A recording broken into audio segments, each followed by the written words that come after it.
Boa tarde a todos. Nós vamos dar início, então, ao primeiro debate entre os candidatos à presidência da Associação dos Procuradores do Estado de São Paulo. Esse é um evento importante, eu acho muito especial, porque ele corrobora o espírito democrático da nossa entidade de classe, que tem se pautado nesses últimos anos, não só pela defesa dos nossos direitos e prerrogativas como procuradores, mas principalmente pela luta pela valorização da advocacia pública, na medida em que eu entendo que não dá para se entender um Estado democrático sem uma advocacia pública forte e atuante.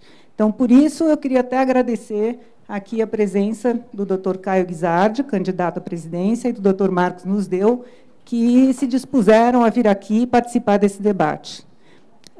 Antes de começarmos, eu sei que vocês todos já receberam e já sabem das regras do debate, mas eu vou relembrar as regras aqui, acho importante para que não haja nenhuma dúvida. O debate ele vai ser constituído de 4 blocos. O primeiro bloco, basicamente, são 5 minutos para cada candidato, e eu vou efetuar um sorteio para definir quem vai começar. Esse primeiro bloco são apresentações iniciais dos candidatos.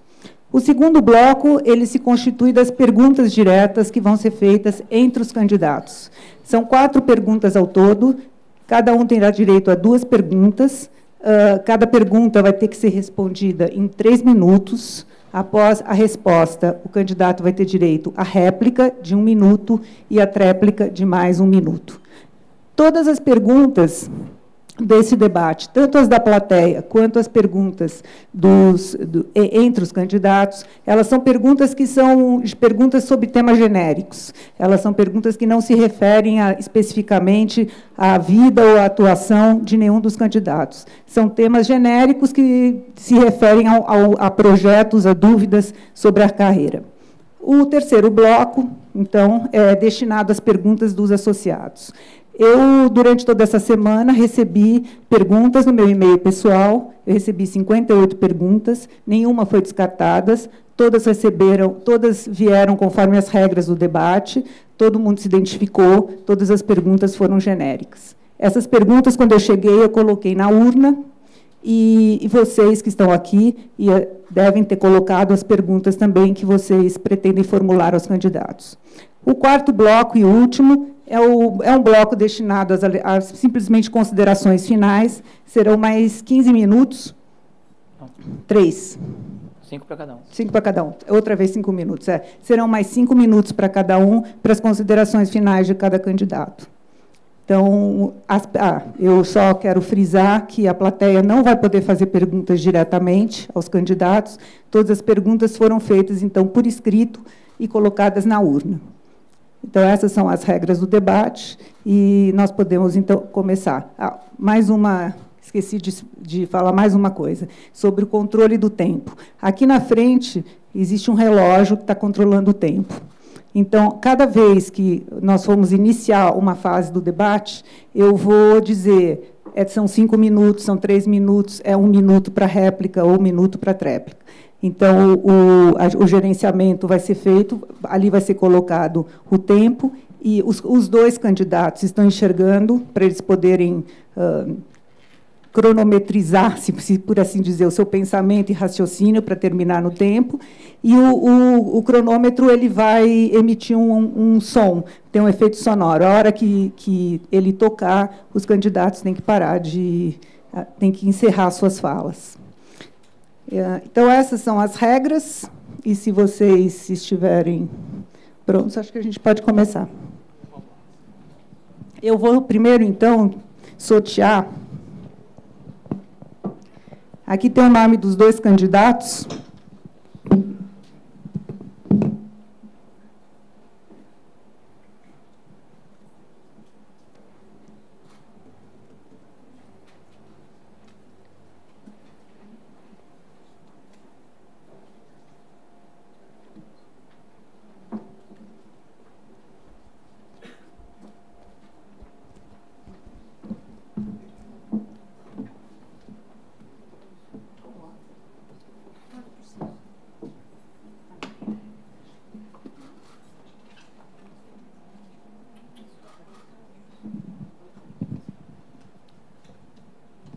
é o Dr. Caio Guizardi, que vai ser o primeiro candidato com 5 minutos a fazer suas considerações iniciais.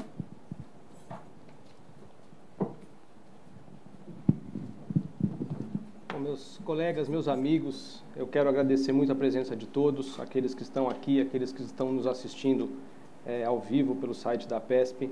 É com muita satisfação que eu vejo concretizado mais um feito inédito, histórico, que essa gestão dá à carreira, a realização desse debate para que nós possamos, eu e o Marcos, apresentar as propostas e fazer um debate altivo aqui de ideias. Nessa gestão, a PESP teve presente semanalmente lá em Brasília, onde nós mantemos uma assessoria parlamentar 5 dias por semana.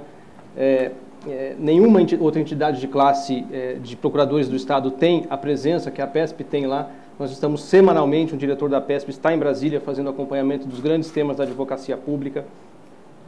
Nós construímos lá em Brasília o discurso da PEC 82, mantivemos isso na pauta parlamentar permanente e a ponto de deixar esse tema maduro para apreciação pelo plenário da Câmara.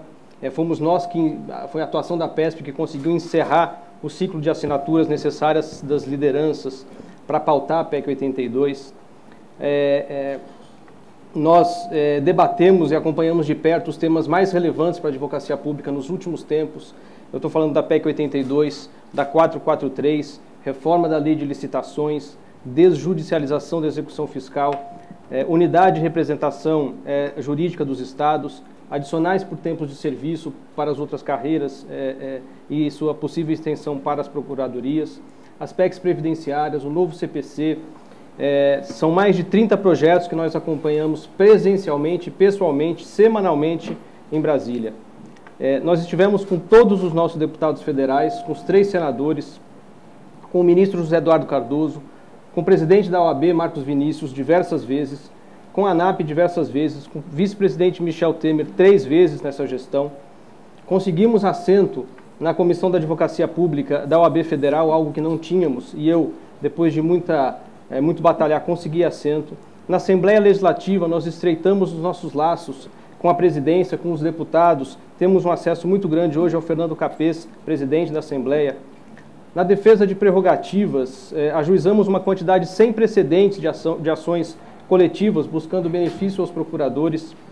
Prestamos auxílio financeiro, jurídico e acompanhamento pessoal a diversos colegas em diversas instâncias. Propusemos a criação da Comissão de Prerrogativas no âmbito do Conselho, que foi criada e já funcionou uma vez para desagravar um colega. Nessa gestão, nós realizamos também a eleição de lista tríplice para o cargo de Procurador-Geral do Estado, dando à carreira uma oportunidade inédita, histórica, pioneira, de participar do processo de escolha do Procurador-Geral, historicamente indicado por fatores e por forças políticas externas à carreira. O que nós fizemos foi, de grandioso, foi colocar nossa carreira dentro desse processo político de escolha do Procurador-Geral do Estado. Nós restabelecemos nos últimos 2 anos os laços de diálogo independente com o Procurador-Geral do Estado, distendendo uma situação de absoluta tensão que existia entre a PESP e o Procurador-Geral. Dialogamos sobre todos os temas, em alguns deles conseguimos avançar, noutros não, como é natural de qualquer relação dialógica. E quando nós ouvimos não, mostramos força e disposição para seguir pressionando o poder, para seguir buscando os direitos e prerrogativas dos procuradores até as últimas instâncias, políticas administrativas, judiciais, se for o caso.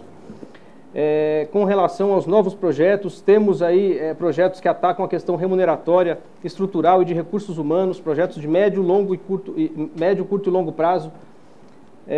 Não compactuamos nem no presente nem no passado com práticas prejudiciais aos interesses da categoria, como, por exemplo, a violência, a redução dos honorários nos programas de parcelamento de 10% para 1%, com a securitização da dívida ativa, que é um processo perverso que coloca como garantidor na antecipação de receitas o fluxo de cobrança, deixando para a PGE e para os governos futuros crédito podre. Não compactuamos com a assunção desorganizada do trabalho das autarquias, sem trazer também os honorários da advocacia pública. A nossa proposta é que a PESP siga sendo entidade protetiva dos interesses dos procuradores, e que busque consolidar as conquistas sempre pelo diálogo, ou quando o diálogo não surtir os seus efeitos, e às vezes não surtirá, nós lançaremos mão de todos os meios necessários, ainda que isso cause algum constrangimento político para os diretores da APESP. Estaremos sempre ao lado dos procuradores e seguiremos defendendo até o último dia do nosso mandato, que nos comprometemos a cumprir até o fim. Muito obrigada, Dr. Caio. Bom, após, então, as considerações iniciais do Dr. Caio, nós vamos dar a palavra, então, ao Dr. Marcos Nusdeu.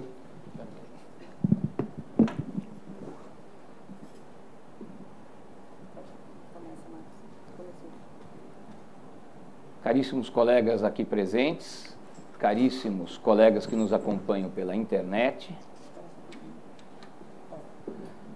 é com enorme satisfação que compareço a esse debate, que tenho certeza será um momento muito importante para que os nossos associados tirem as últimas dúvidas sobre o nosso programa para a gestão da APESP nos próximos 2 anos. Começo falando por que entendi de ser candidato. Eu ingressei na carreira em 1989, ocasião em que o salário do nível 1 era menor do que a de motorista da CMTC.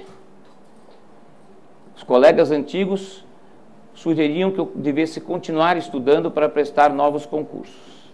Naquele momento, fiz uma opção de vida e entendi de jamais deixar a carreira para outra carreira e lutar pelo seu engrandecimento e pela sua melhoria. Nesses 26 anos e meio de carreira, eu ocupei diversos cargos.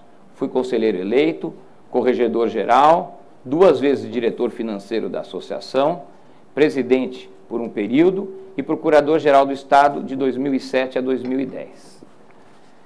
Tenho bastante experiência nos assuntos da carreira e vejo hoje uma carreira desmotivada e profundamente esgotada com as condições de trabalho quase que desumanas que encontramos em todos os lugares.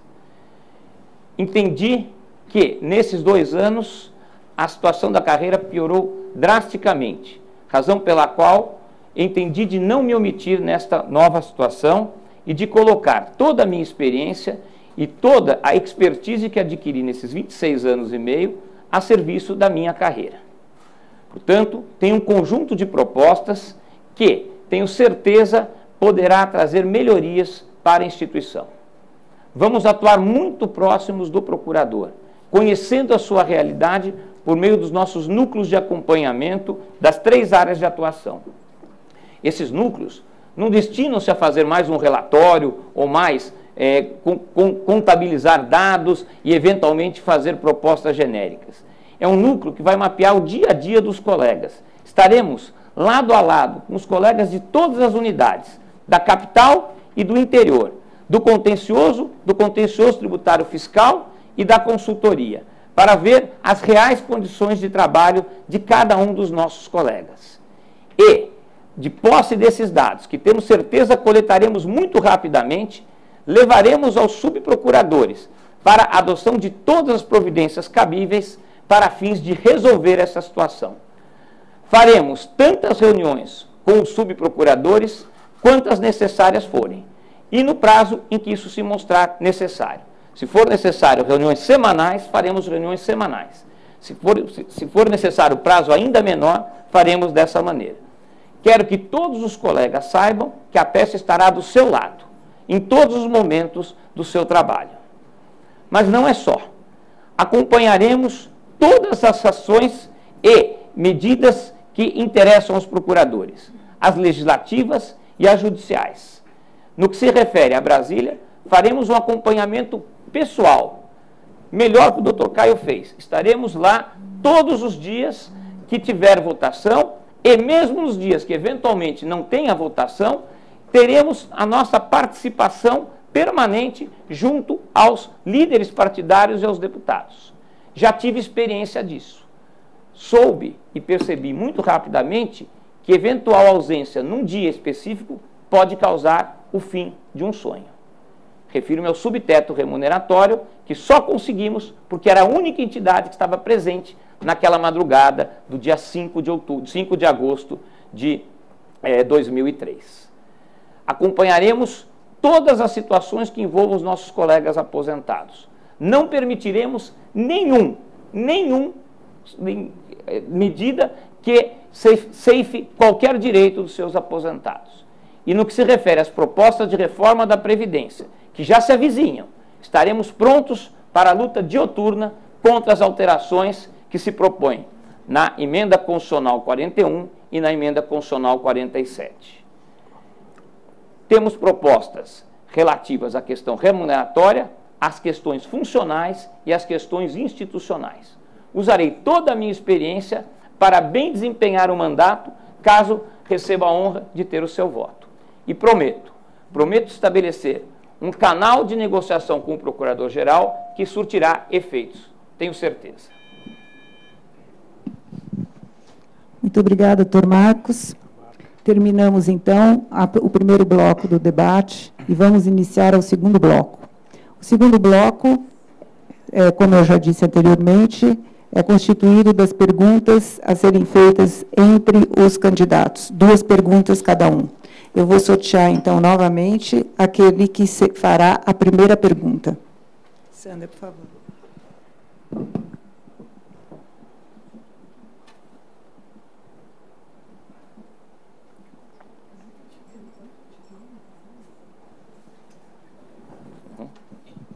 O doutor Marcos fará, então, em 1 minuto, a primeira pergunta para o doutor. Obrigada. Para o doutor Caio. O doutor Caio terá, então, 3 minutos de resposta. Após a resposta do doutor Caio, haverá mais 1 minuto de réplica e mais 1 minuto de tréplica. Doutor Caio, a PESP ingressou com ação judicial pleiteando o mesmo teto remuneratório aplicável à magistratura estadual nos termos decididos na medida cautelar da ação direta de inconstitucionalidade 3854, 100% do subsídio dos ministros do STF. Percebe-se que nessa questão, a PESP seguiu a estratégia da Defensoria Pública e não a do Ministério Público. Por que a PESP não seguiu a estratégia do Ministério Público? Você gostaria de ler a pergunta ou tudo bem? Não, tudo bem. Então, agora o doutor Caio vai ter 3 minutos para efetuar a sua resposta. Bom, nós, com relação...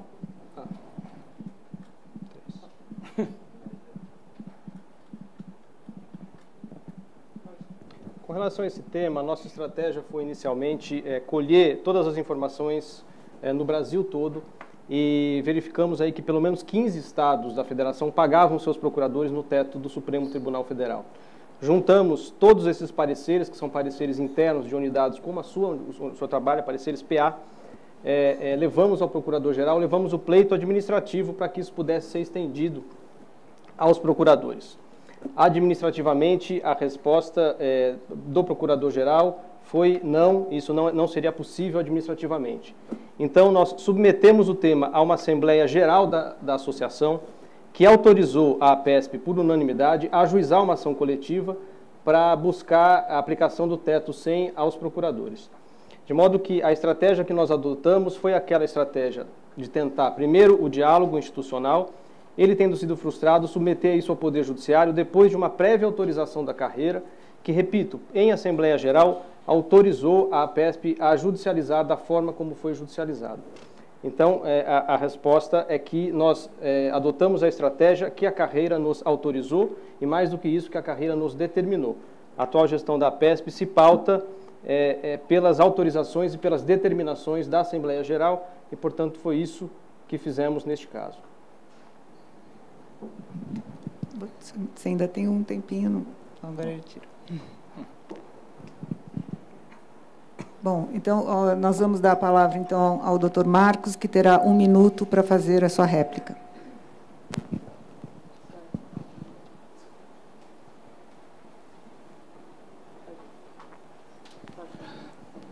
Não, doutor Caio, isso foi perfeito. Eu percebi que o senhor agiu corretamente, levou o assunto para a Assembleia e os associados entenderam de propor essa ação.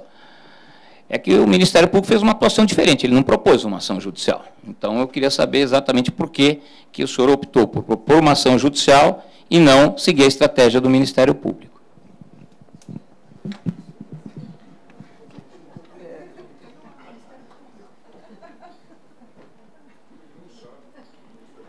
A pergunta é a mesma que já foi feita, eu vou responder que a carreira entendeu que a associação deveria ajuizar uma ação coletiva. Como eu disse, eu cumpro aquilo que a carreira determina. Eu sei que a sua posição com relação à judicialização dos temas não é essa, é contrária.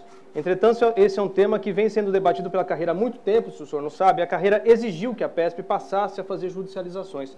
Este é um caso, e a PESP e a Assembleia Geral nos orientou a judicializar o tema. Portanto, eu judicializei nos termos em que a carreira me pediu para fazer.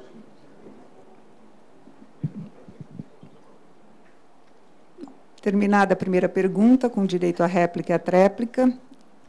Doutor Caio, então, o senhor, por favor, faça a pergunta ao doutor Marcos. Caro Marcos, estamos numa disputa eleitoral para a presidência da PESP e não para o cargo de Procurador-Geral do Estado. E, aliás, já cabe lembrar que o senhor é contra a eleição para Procurador-Geral. Então, além da análise das propostas das duas chapas, outro parâmetro de comparação direto que a carreira precisa fazer é justamente o que nós já fizemos à frente da PESP, pois ambos exercemos sua presidência. Eu, por exemplo, empreendi importantes feitos, como a realização da lista tríplice para a PGE, o ajuizamento sem precedentes de ações coletivas buscando benefícios aos procuradores, a retomada do diálogo tranquilo e independente com o Procurador-Geral e a construção permanente e insistente da PEC 82, viabilizando seu amadurecimento para votação em plenário na Câmara. O senhor, o que fez de marcante quando era presidente da nossa associação?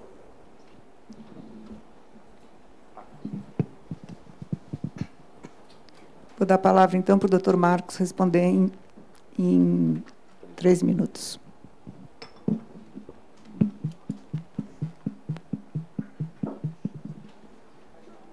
Doutor Caio, passei 4 anos e 9 meses na associação. Tenho imenso orgulho, nesses 4 anos e 9 meses, de ter feito coisas memoráveis na associação. Em 2002, quando assumimos, uma semana depois veio o aumento, tão aguardado pela carreira. Então, podia dizer que nós começamos com um pé quente, né? Quer dizer, a carreira ficou aguardando 2 anos para ter o aumento e teve aumento no dia 8 de abril, uma semana depois de assumirmos. Em agosto de 2002, fizemos o Congresso Interno de Procuradores, que mais de 200 colegas reuniram-se no Centro Sociocultural da Rua Twin, onde debateram todos os temas da carreira, e nós lançamos um documento fundamental chamado Proposições da Advocacia Pública. No ano de 2003, para nossa surpresa, o presidente Lula envia, no dia 28 de fevereiro de 2003, uma proposta de emenda constitucional que mudava todas as regras da Previdência, e ela era mais ou menos o contrário de tudo aquilo que ele tinha falado. Atuamos diuturnamente no Congresso Nacional.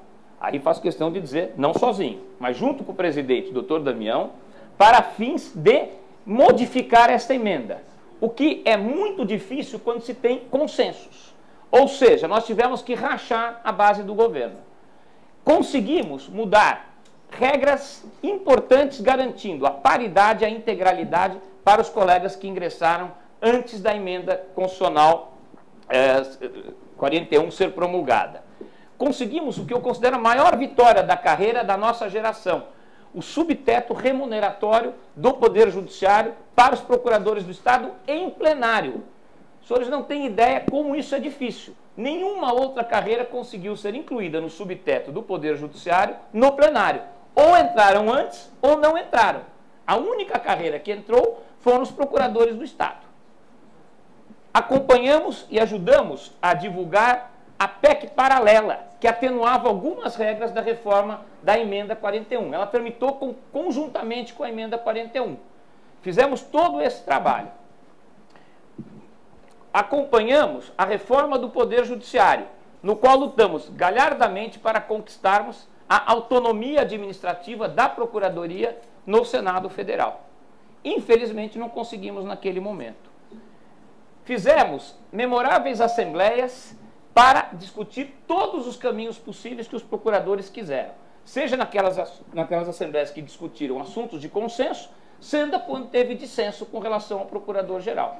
Portanto, acho que fizemos bastante coisa neste período.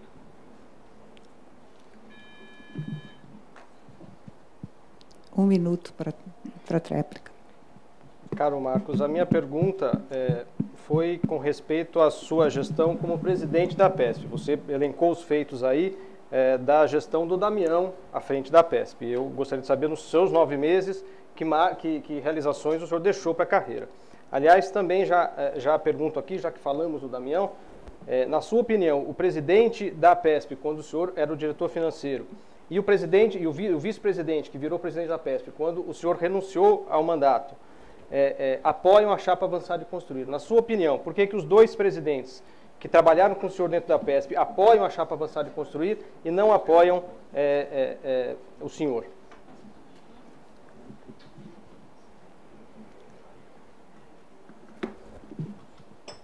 Bom, encerrada essa... Não, eu tenho uma Tréplica. Ah, você tem a tréplica, desculpa, Marcos. Então, espera um pouquinho. Vou passar a palavra, então, para o doutor Marcos para a tréplica.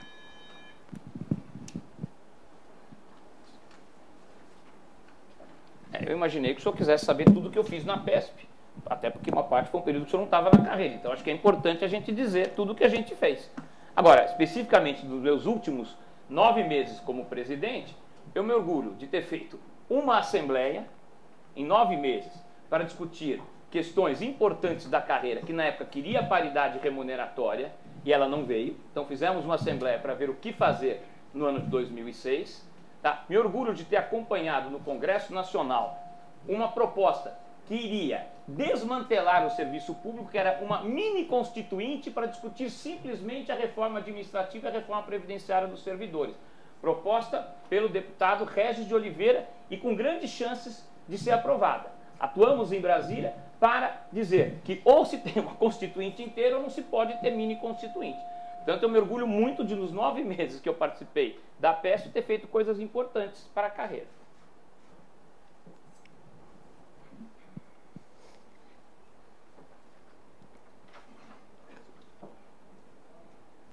Bom, os dois candidatos fizeram, então, a primeira pergunta. Eu passo a palavra, outra vez, ao doutor Marcos, para que ele formule a segunda e a última pergunta entre os candidatos ao doutor Caio.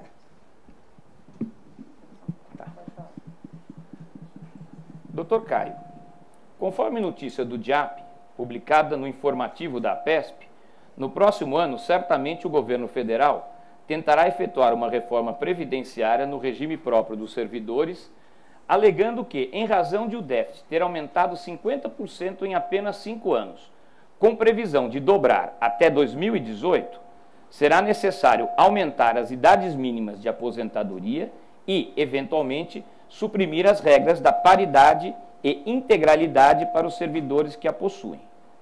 Se eleito, quais serão seus argumentos para contra-atacar esse fundamento?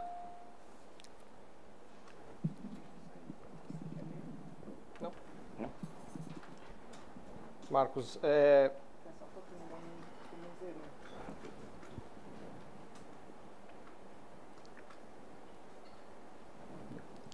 caro Marcos, assim como todos os outros temas que nós acompanhamos, são mais de 30 temas que nós acompanhamos diário e semanalmente, este é e será um dos nossos prioritários.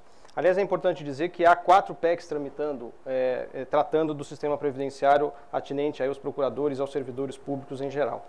Então, esse é um tema que está na nossa ordem do dia, nós temos assessoria específica para esse assunto, nós temos pessoas que nos auxiliam semanalmente sobre esse assunto. Eu gostaria aqui apenas de fazer uma referência, porque também imaginei que o senhor fosse puxar o nosso debate para a questão previdenciária, que é uma das suas grandes especialidades. Em agosto de 2006, o senhor escreveu um editorial que, curiosamente, se chama O Desafio de Construir um Novo Futuro, e agora vejo o nome da sua chapa, 9 anos depois, Construindo o Futuro. em que o senhor diz: na reforma da Previdência, a classe política já acena para uma segunda etapa de reformas da Previdência. Todos os direitos conquistados nas emendas 41 e 47 estarão sob fogo cruzado. Precisaremos erguer nova e consistente barreira de resistência. Então, é um assunto que não é novo, não há inovação nenhuma. A PESP acompanha isso desde 2006, vem acompanhando isso diuturnamente e, portanto, é um discurso que se renova. O senhor vem dizendo que isso é algo que o senhor tem informações privilegiadas sobre a reforma, mas não é. Desde 2006 o discurso é o mesmo e o acompanhamento que nós fazemos é o mesmo, um acompanhamento cuidadoso, dioturno. Estamos presentes dentro do Congresso Nacional, impedindo quaisquer alterações que sejam contrárias aos interesses dos procuradores, da ativa, dos aposentados, aqui, sobretudo, daqueles aposentados em que a gente não permitirá jamais qualquer alteração prejudicial a eles.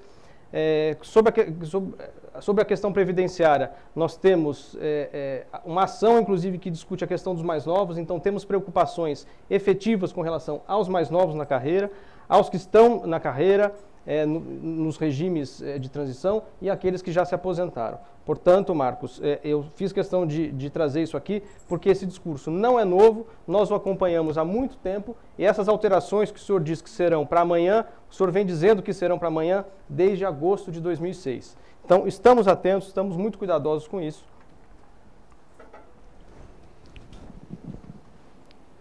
Dr. Marcos, 1 minuto para a réplica.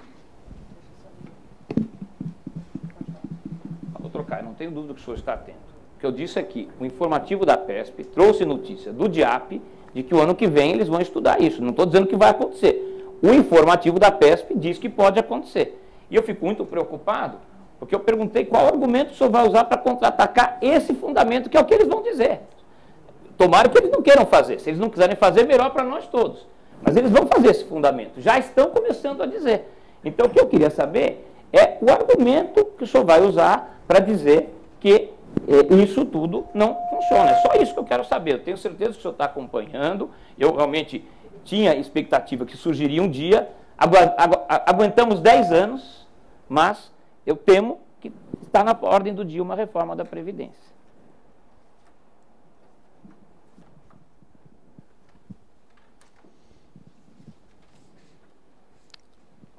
Dr. Caio tem direito a 1 minuto de tréplica. Deixa eu só lhe zerar o... Como eu disse inicialmente, nós acompanhamos cuidadosamente todos os temas. Como eu disse, temos assessoria dentro do Congresso durante 5 dias por semana. Nós debatemos isso aqui até o limite nas reuniões do Conselho Deliberativo da ANAP, com quem trabalhamos muito intensamente. Debatemos pelo menos essas quatro PECs que temos acompanhado com muito cuidado, que é a PEC 555 de 2006, que trata do fim da contribuição dos servidores inativos. Esse aqui é um relatório que nós desenvolvemos aqui de acompanhamento e de estratégias de atuação. Eu não vou, claro, em 1 minuto poder explicar isso aqui, mas isso eu posso deixar à disposição de quem quiser. PEC 139 de 2015, fim do abono de permanência no serviço público. PEC 73 de 2015, aposentadoria compulsória com proventos integrais. E a PEC 556 de 2014, aposentadoria especial com proventos integrais. Tem um relatório completo disso aqui, inclusive, que posso deixar à disposição. Bom, nós iremos então para a segunda e última pergunta a ser formulada pelo Dr. Caio ao Dr. Marcos. Está com a palavra, doutor. Estimado Marcos, nos últimos 5 anos, a Advocacia Pública e a PGE de São Paulo debateu temas relevantíssimos. Relembro as discussões sobre o PLC 25, aqueles que foram a favor e os contrários, como eu, puderam se manifestar e o fizeram em diversas ocasiões. O senhor se calou, aliás, o único ex-presidente da PESP que se omitiu nesse tema. A PEC 82 ganhou o cenário jurídico nacional. A PESP manteve esse tema quente no parlamento e na mídia por 2 anos. O senhor nunca se posicionou quanto à autonomia. Realizamos o processo de lista tríplice, que o senhor é publicamente contra. Em outubro do ano passado, centenas de colegas ocuparam o conselho para exigir a revalorização da PGE. O senhor não apareceu, mesmo trabalhando no prédio da Pamplona. Em 2015, novamente, centenas de procuradores subscreveram um manifesto exigindo reajuste e dezenas foram a Pamplona, sua estação de trabalho, protestar pelo atraso. O senhor não participou. A pergunta é, o senhor foi contrário a todos esses atos? Onde o senhor estava? Por que só agora quer dialogar e usar a sua suposta influência política?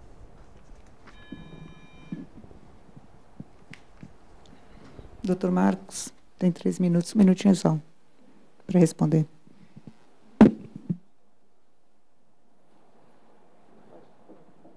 Doutor Caio, vamos começar pelo PLC, que é muito importante. A minha participação foi absolutamente pública nesse caso. Fidelidade total à Assembleia da Associação realizada em 2012. Não pude comparecer, mas segui fielmente a deliberação, que era no sentido do não envio ao PLC. Pude conversar com vários colegas e dizer que decisões de assembleias da APESP nós temos que cumprir. Então, quem não foi, abdicou do direito de participar e assim entendi que era a minha posição e sempre a defendi. Pois bem, o cenário mudou quando o governador enviou o PLC à Assembleia. Evidentemente, quer dizer, agora não está mais uma Assembleia contra o envio do PLC, mas agora com o PLC já enviado. Então, entendi, como procurador do Estado, que deveria apresentar emendas ao PLC, porque ele estava muito ruim. E apresentei 10 emendas, por meio do deputado Campos Machado, líder do PTB na Assembleia. 2 delas fundamentais. Uma garantiu a circunscrição do município para a consultoria. Do jeito que estava lá, o procurador-geral poderia designar um procurador da consultoria de São Paulo para uma consultoria no interior. E eu entendi que isso era totalmente inadequado, procurei um deputado, nem precisava ter feito nada disso, podia deixar da PESP ter feito isso por mim, mas eu entendi de participar. Fui lá, procurei o deputado, expliquei para ele e falei, deputado, essa é uma daquelas inegociáveis, nós temos que aprovar essa. E a segunda, o concurso de promoção era 15% sobre o número de procuradores de cada nível. No PLC, não sei se por intenção, acaso ou erro, apareceu uma palavrinha bonitinha, até 15%. Olha, isso é uma arma na mão do governador na época de uma crise? Vocês já pensaram se por decreto ele fala que vai ser 5%, 2% ou mesmo 1%? Então, apresentei essa segunda emenda por meio do deputado Campos Machado e melhoramos nesse ponto o projeto. O que eu imaginei que o senhor fosse fazer quando o senhor assumiu? Eu imaginei que o senhor fosse convocar uma nova Assembleia para que junto deliberássemos sobre a melhor forma de atuação, tá certo? Infelizmente, essa Assembleia só veio em novembro, quer dizer, quando evidentemente aí já não aconteceria mais nada. Então eu tenho a consciência tranquila de ter seguido a deliberação da primeira Assembleia, de ter podido melhorar o PLC naquilo que me competia, tá? É um orgulho que eu tenho com a minha carreira de pelo menos em 2 pontos ter apresentado a emenda que ficou aprovada e dizer com toda sinceridade que eu procurei atuar, mesmo não sendo a minha obrigação naquele momento. Doutor Caio, 1 minuto para a réplica. Só para relembrar aqui, as emendas que foram apresentadas, também foram apresentadas pela PESP, com redação igual ou semelhante, dentre as 700 que nós apresentamos, portanto, não se sabe nem sequer qual que foi acolhida. Com relação ao PLC 25, repito, o senhor, durante todo o processo se manteve oculto. Como se manteve oculto com relação aos outros temas, pode usar a tréplica talvez para dizer por que se manteve oculto com relação à PEC 82, ao PGE valorização já, a questão remuneratória deste ano e até com relação à Assembleia que nós realizamos no ano passado para perguntar à carreira como ela orientava a diretoria a se posicionar com relação ao PLC 25, que a carreira, mais uma vez, nos ordenou que nos colocássemos contra o PLC 25, mais uma vez. Assembleia que o senhor também não estava presente. Então, pode aproveitar a tréplica para dizer o motivo de sua ausência. O senhor vai ter direito a 1 minuto para a tréplica, tem que esperar 1 minutinho o cronômetro.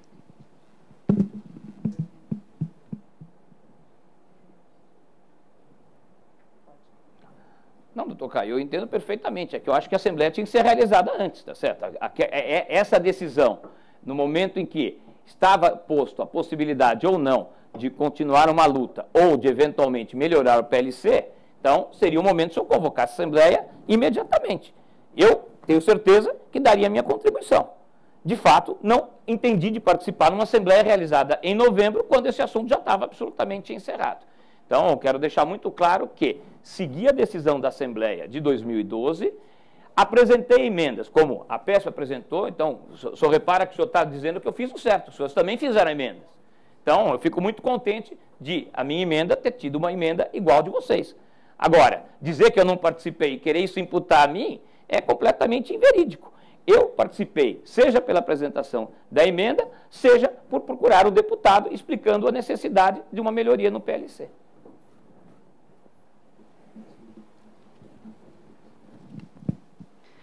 Bom, nós encerramos, então, o segundo bloco do debate e vamos iniciar o terceiro bloco do debate, que é justamente aquele que são as 8 perguntas que foram feitas pela plateia ou foram enviadas diretamente no meu e-mail. Eu vou primeiro sortear para ver quem vai começar a responder as perguntas. As perguntas vão ser respondidas pelos 2 candidatos e eu vou sortear uma vez só, a partir do momento que um vai começar a responder, o outro, assim, intercaladamente, até o fim das 8 perguntas.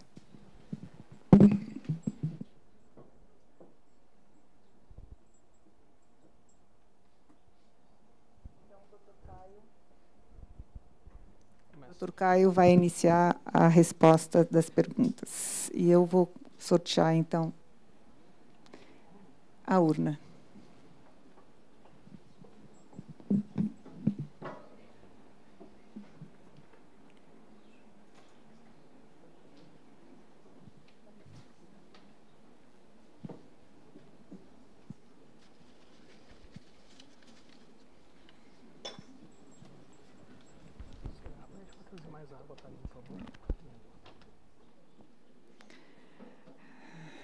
A primeira pergunta foi formulada pela doutora Ana Cristina Leite Arruda. E a pergunta é a seguinte: os procuradores do Estado devem defender os interesses do governo ou do Estado quando eles forem coincidentes. Por quê?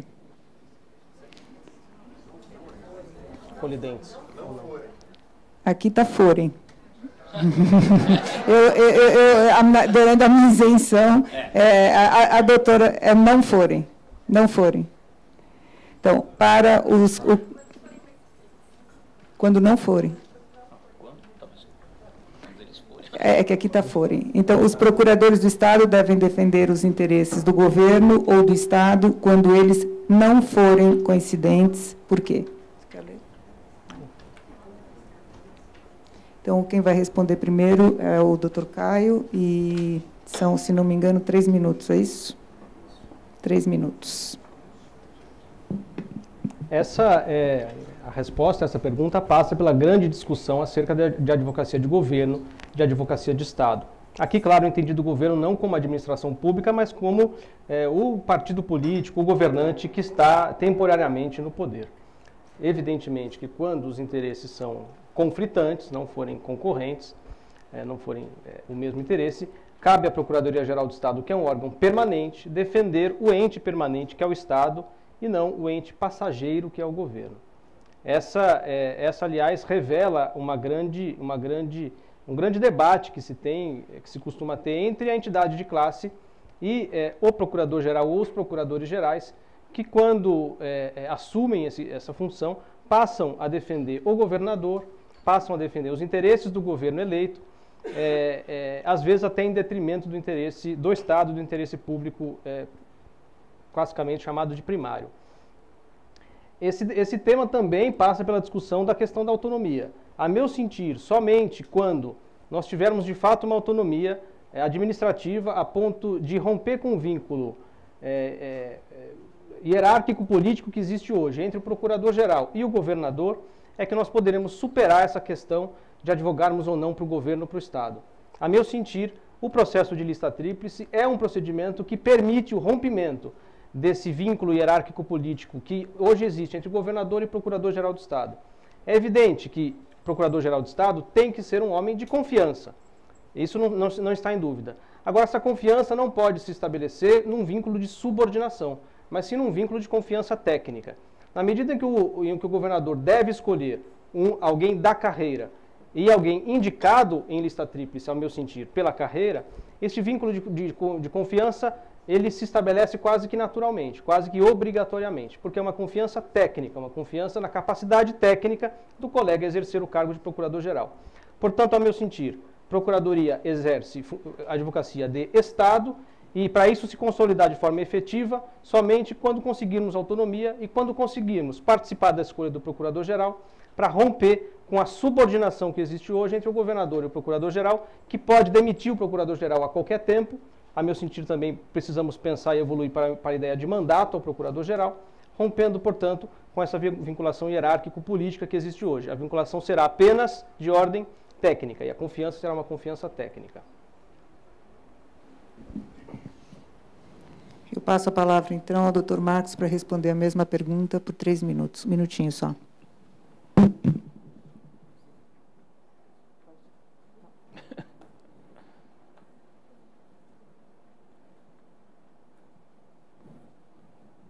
Na minha opinião, os procuradores do Estado são advogados do Estado e não do governante. Aliás, isso fica muito claro quando nós vemos a Constituição Federal e quando nós vemos a Constituição Estadual. Cada um de nós que ingressou nesse concurso tem direito a dar a sua opinião, sempre pensando no interesse público. E, na realidade, a figura do governante tem que entender que o procurador do Estado está lá, inclusive, para dar segurança a ele. Quando nós nos manifestamos sobre a legalidade ou ilegalidade de uma determinada situação, o nosso parecer só tem que pensar no interesse público. E o fato de, eventualmente, o governante não concordar, não gostar ou querer discordar, passa a ser problema unicamente dele. É aquilo que eu acho que sempre nós pleiteamos e sempre nós exercemos. Os procuradores do Estado de São Paulo dão exemplos diários dessa situação. Em qualquer lugar que tem que se manifestar, tenho certeza que se manifestam pensando na legalidade, pensando na indisponibilidade do interesse público e pensando numa solução jurídica que dê respaldo e confiança àquilo que se vai fazer. Então, eu acho que essa questão é absolutamente clara no que se refere à Procuradoria do Estado de São Paulo. Tenho certeza que todos nós exercemos diuturnamente isso. Tá? Agora, como o doutor Caio, eu também entendo que, se nós conseguimos aprovar a PEC 82, a qual eu sou plenamente favorável e já me comprometi a lutar pela sua aprovação, evidentemente que nós ganhamos um contorno constitucional melhor. Nós vamos ter constitucionalmente melhores elementos para podermos exercer essa autonomia. Então, a PEC 82, ao outorgar aos procuradores do Estado autonomia administrativa, financeira, orçamentária e técnica, ela dá um passo gigantesco no sentido de permitir aos procuradores a mesma situação que tem as outras carreiras jurídicas similares. Ou seja, nós temos que lutar para dar esse segundo passo, ou seja, ter autonomia consagrada constitucionalmente para que possamos desempenhar com muito mais possibilidades a nossa autonomia. Agora, volto a dizer, ainda que ela tarde, nós sempre somos advogados do Estado. Os governos passam, as pessoas passam, o Estado continua. Nós continuamos, nós prestamos concurso, estamos aqui. Eu mesmo posso dar exemplo, já passei por vários governadores, já passei por vários secretários e, na realidade, posso assegurar que essa autonomia ela é fundamental para que nós possamos bem trabalhar.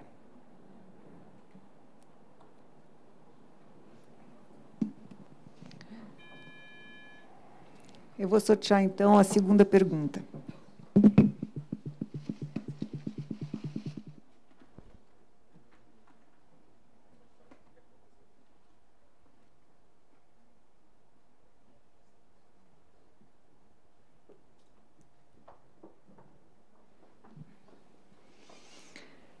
A pergunta foi formulada pelo Dr. Salvador José Barbosa Júnior. e vai ser respondida, dessa vez, primeiro, pelo Dr. Marcos. Qual a natureza jurídica da verba honorária pura, excluída a parte produto do triplique? Ela está sujeita ao teto constitucional? Como presidente da PESP, o que o candidato pretende fazer em relação a esta questão?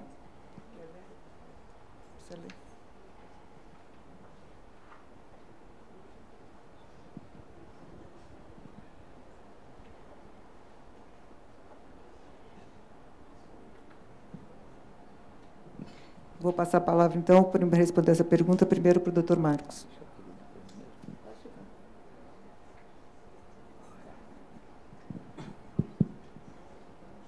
Bom, a verba honorária é um adicional de função, tá certo? Então, quanto à relação a isso, não tem a menor dúvida. Ela é paga triplicada, mesmo sendo adicional de função. Então, na realidade, não tem nada que impede que um adicional de função receba um complemento do governo. Então, acho que com relação a isso não tem a menor dúvida. Ela não vai perder a natureza dela se um dia ela deixar de ser triplicada, tá certo? Com relação a essa questão específica, eu acho que tem alguns pontos que nós temos que colocar. Primeiro, a carreira sempre entendeu, tá certo, de manter essa sistemática da verba honorária. Em todas as assembleias da associação, sempre se entendeu que o triplique é inegociável, razão pela qual sempre se entendeu que devemos trabalhar para manter a verba do jeito que ela está. O que eu estou entendendo é, eventualmente, uma proposta que acho que tem que ser muito bem pensado pela carreira. É tirar o triplique, colocar o triplique na parte fixa e manter a verba honorária pura. Eu entendi que é essa a pergunta que me foi feita. O que acontece se isso, o que acontecerá se isso for implementado? Nós passaremos a ter uma parte fixa maior e uma verba honorária menor. Sempre que nós tivermos um aumento, certamente pensar-se-á no aumento pela verba honorária. E, quando precisarmos de um aumento pela parte fixa, teremos de lei. Então, se a proposta é essa, incorporar o triplique na parte fixa e ter a verba honorária pura, primeiro, isso nunca foi deliberação da associação, e segundo, é algo que a gente tem que pensar, porque passaremos a necessidade de lei para aumentar essa parte fixa maior. Então, enquanto presidente da associação, eu seguirei sempre as deliberações da Assembleia. O que a Assembleia decidir com relação a isso, eu decidirei. Uma segunda questão que tem que ser estudada é se existe a possibilidade de, em a carreira, aceitando essa mudança, tá certo? Nós podermos ter a verba honorária fora do teto. Eu acho que essa é uma discussão complexa, tá? E que há jurisprudência em sentido contrário. Então, acho que nós temos que pensar muito bem, e vai ser uma decisão da Assembleia, no sentido de estudar se realmente a carreira quer passar para essa nova sistemática. Eu passo a palavra, então, para responder essa questão ao doutor Caio. Espera só um pouquinho, Caio.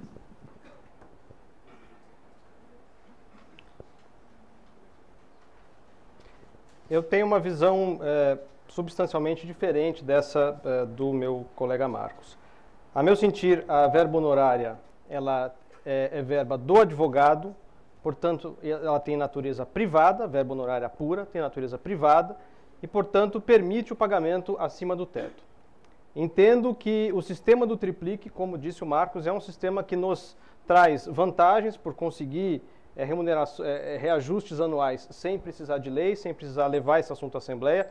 Portanto, entendo que deve ser mantido o sistema do triplique. O que a nossa chapa Avançar e Construir propõe é uma saída, é um fundamento jurídico para permitir a distribuição da verba honorária arrecadada mensalmente pura, acima do teto, sem mexer no sistema, sem mexer no triplique. Da seguinte forma, o que for arrecadado mensalmente a título de verba pura pode ser distribuído aos procuradores, inclusive os aposentados, e sempre com a preocupação de distribuir para os aposentados acima do teto. Isso dá mais ou menos, pela média histórica, uns R$5.000 para cada procurador, até R$5.000 para cada procurador. o que falta para pagar a nossa folha de pagamento entraria mensalmente a título de triplique, como sempre foi feito. Essa conta no ano é uma conta que fecha, nós temos um fundo anualmente superavitário, mesmo considerando essa distribuição de 5 mil, até 5 mil acima do teto. Portanto, essa é a proposta que nós defendemos e que nós tentaremos construir perante o Procurador-Geral e perante o governo. Já digo aqui, antecipo, que essa é uma ideia que já é aplicada em outros estados e também é uma ideia que nos surgiu numa reunião, numa discussão com um membro do governo, com um secretário importante do governo, secretário hoje de governo, o Dr. Saulo de Castro, em que nos disse que a saída para a nossa questão remuneratória, para a nossa suposta paridade com as demais carreiras, é a verba honorária. Portanto, nós temos que trabalhar com a verba honorária, a meu sentir, fora do teto. O novo CPC, ele reforça a ideia de que a verba honorária simples é verba de natureza privada, pertence ao advogado público. As jurisprudências no sentido contrário que existem no Supremo, elas são antigas e faziam referência ao momento, a regra de que verba honorária era a verba da parte e não do advogado, agora não é mais, agora é do advogado. Portanto, jurisprudência ultrapassada. Há um recente julgado no Tribunal de Justiça do Distrito Federal que atribuiu, que reconheceu a natureza privada da verba honorária e atribuiu, portanto, essa verba aos procuradores do Distrito Federal, inclusive fora do teto. Há fundamentos jurídicos sólidos, portanto, nós temos já um estudo avançado disso e vamos propor à carreira essa discussão para manter o sistema remuneratório, mas permitir o pagamento da verba honorária pura fora do teto, porque ela tem natureza privada.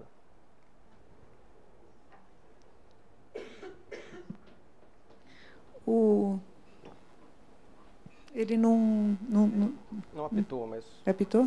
Não. Não, eu vi que deu 3, mas ele não apitou. Bom, eu vou sortear, então, a terceira pergunta.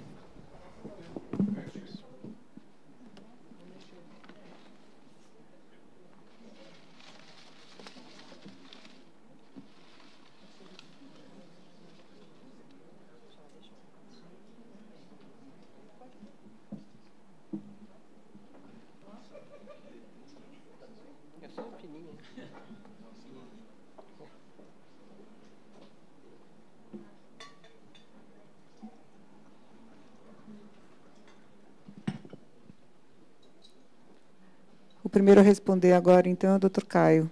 A pergunta foi formulada pelo Dr. José Carlos Novaes Júnior, e a pergunta é a seguinte: o que os candidatos acham do subsídio?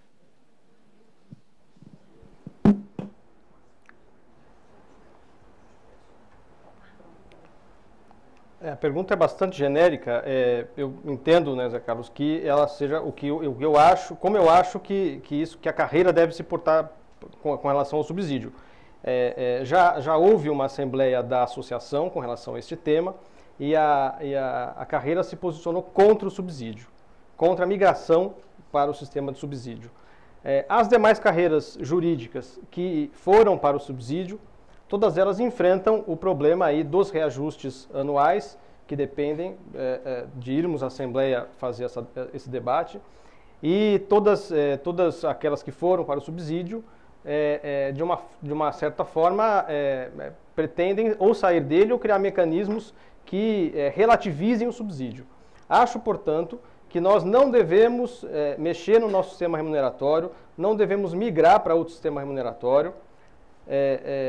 Temos que encontrar alternativas, como a que eu já respondi na questão passada, que é a de permitir o pagamento da verba honorária fora do teto, até o limite da arrecadação mensal da verba pura, claro, sem migrar para o regime de subsídios. Isso é possível, claro, a Constituição Federal determinou isso lá atrás, portanto, qualquer alteração de natureza remuneratória, em tese, teria que respeitar ou teria que ser feita obedecendo à migração para os subsídios, mas, a meu sentir, nós não devemos mexer no sistema remuneratório, até para não enfrentar a questão se mexer ou não, se mexer deve ir ou não para o regime de subsídios. A Defensoria Pública recentemente, não tanto recentemente, mas mesmo após a alteração constitucional, fez alteração no seu sistema remuneratório aqui de São Paulo e não migrou para o regime de subsídios, portanto há um precedente que permite alterar o sistema remuneratório sem migrar para os subsídios, mas, a meu sentir, não é conveniente para a gente, nem politicamente, nem estrategicamente, migrar para o regime de subsídios. Repito, essa é uma decisão que a carreira já tomou numa Assembleia Geral. Acho que, claro, pode eventualmente ser submetida à nova Assembleia. Aliás, tomou por provocação na gestão do Marcos, quando isso eclodiu. E acho que a gente pode deliberar novamente, mas, a meu sentir, é um regime que não nos atende nem estratégica nem politicamente. A minha sugestão é manter o sistema remuneratório atual, inclusive com o triplique, mas pensando numa alternativa para o pagamento da VH pura, fora do teto, como eu acabei de expor.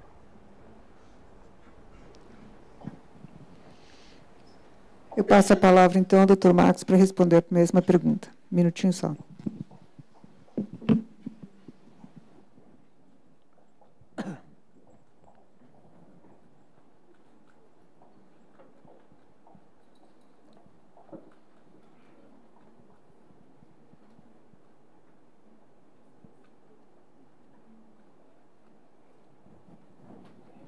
Bom, eu me sinto muito à vontade em responder essa pergunta, porque quando eu era procurador-geral, a magistratura estadual e o Ministério Público Estadual migraram para o regime de subsídio, e no caso deles, em percentual. A lei complementar que fixou o subsídio da magistratura já fixou o subsídio do desembargador na proporção de 90,25% do subsídio do ministro do Supremo Tribunal Federal. Quando isso surgiu, aconteceu um grande movimento na carreira, que é que o Dr. Caio se lembrou, né, de vários colegas querendo a imediata migração para o subsídio.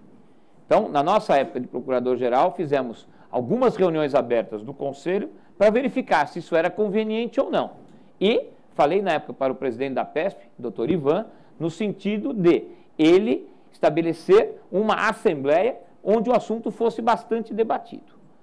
Então, a Assembleia da PESP, por decisão, por larga maioria, entendeu de não migrar para o subsídio. E eu também entendo que essa solução, para nós, é muito melhor.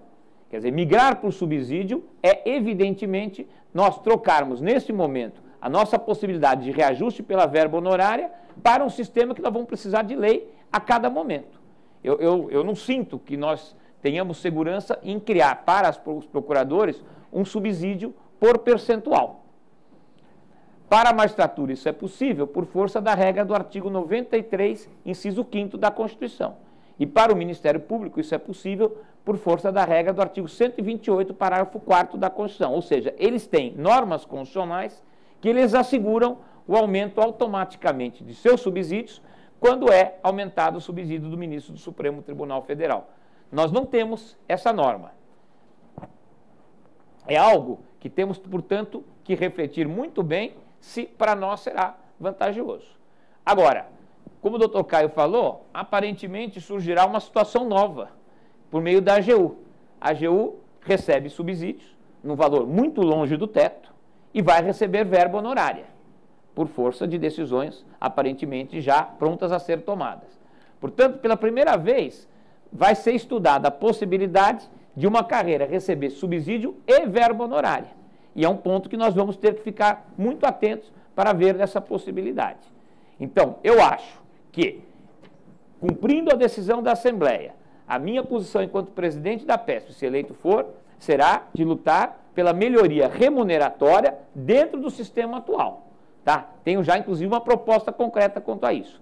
E acho que nós só podemos pensar em subsídios se nós tivermos certeza absoluta que isso nos trará uma situação melhor, o que eu acho que hoje não existe.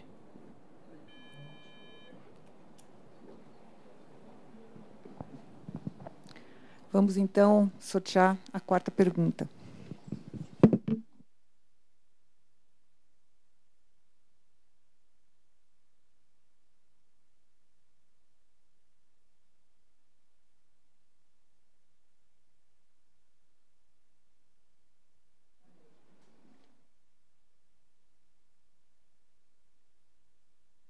Essa pergunta foi formulada pelo associado Felipe Fernandes, o que os candidatos acham do subsídio, e ela já foi respondida, então eu vou sortear uma outra pergunta.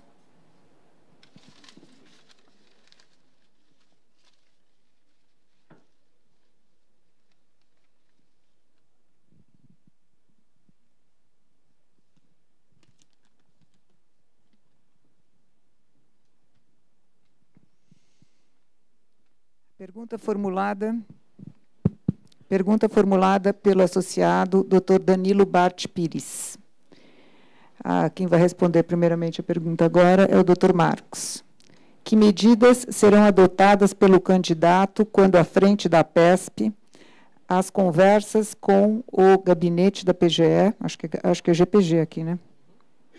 As conversas com o gabinete da PGE não forem frutíferas para a conquista dos pleitos da carreira?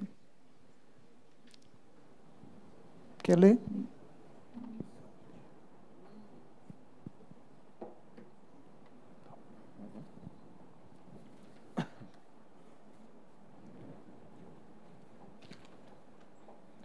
Bom,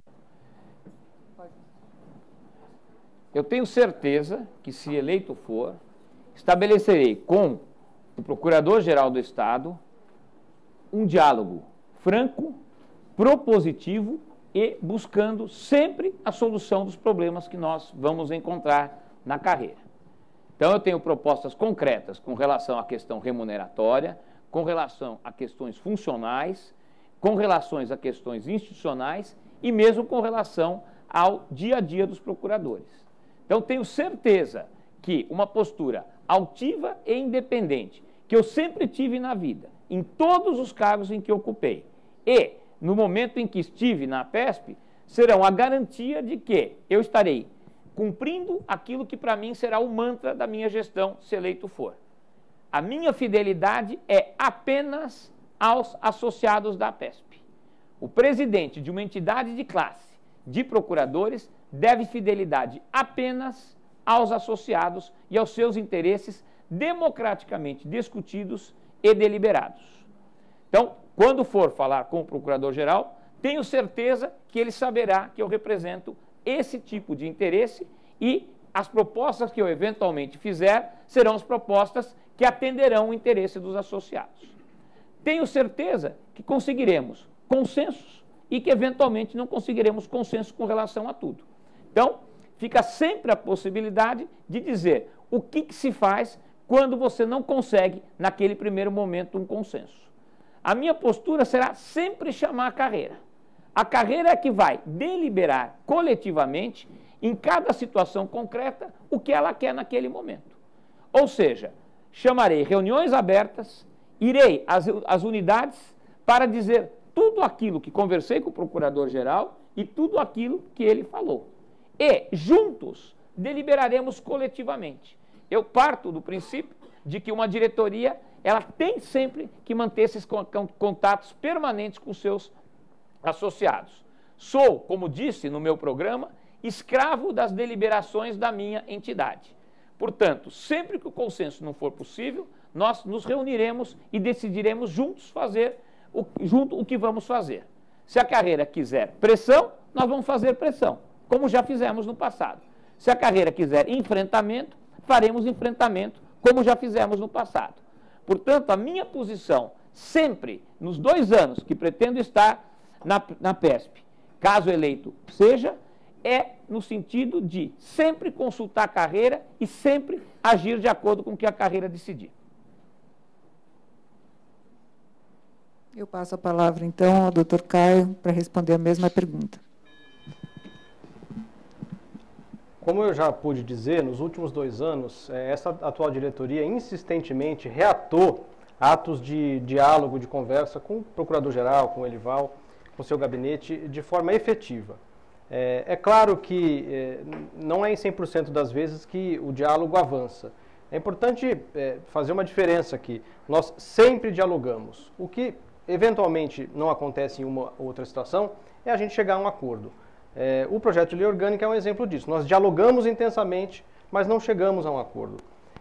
E a pergunta é justamente essa. Qual será a atitude, a postura da presidência, da diretoria da PESP, quando o diálogo, que, repito, nós tentaremos sempre, porque é o melhor caminho para resolver tudo, em todos os aspectos da vida, mas quando esse diálogo não for frutífero, e já antecipo aqui, ele não será em muitas situações, porque a gente vai encontrar à nossa frente uma oposição de ordem ideológica ou uma oposição de ordem orçamentária mesmo, e esse diálogo às vezes não vai ser frutífero. Bom, nesses momentos, e talvez seja essa decisão que a carreira tenha que fazer amanhã nas urnas, qual é a associação que precisa estar ao lado do procurador?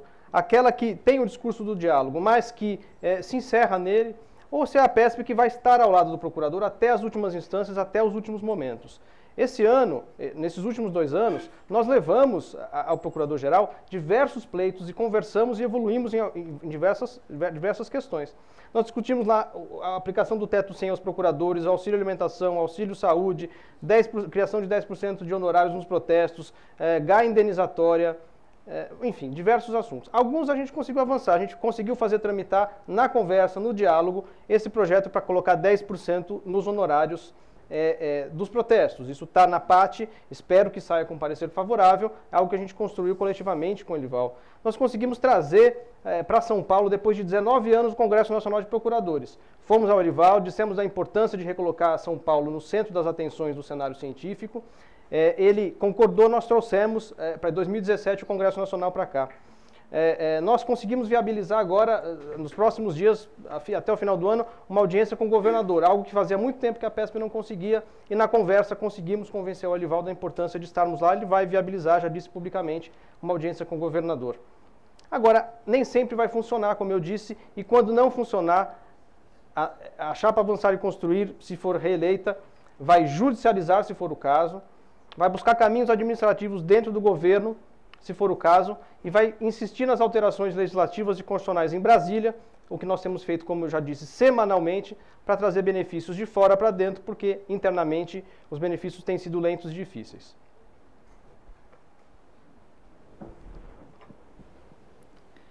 Nós vamos passar, então, à 5ª pergunta, que vai ser respondida, primeiramente, pelo Dr. Caio.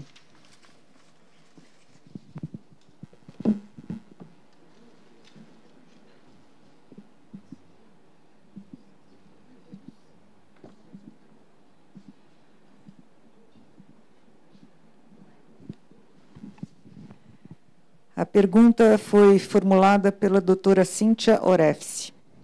Qual é a opinião dos candidatos a respeito do auxílio saúde proposto pela magistratura e pelo Ministério Público? Seria possível implementá-lo para a Procuradoria-Geral do Estado ou para os procuradores?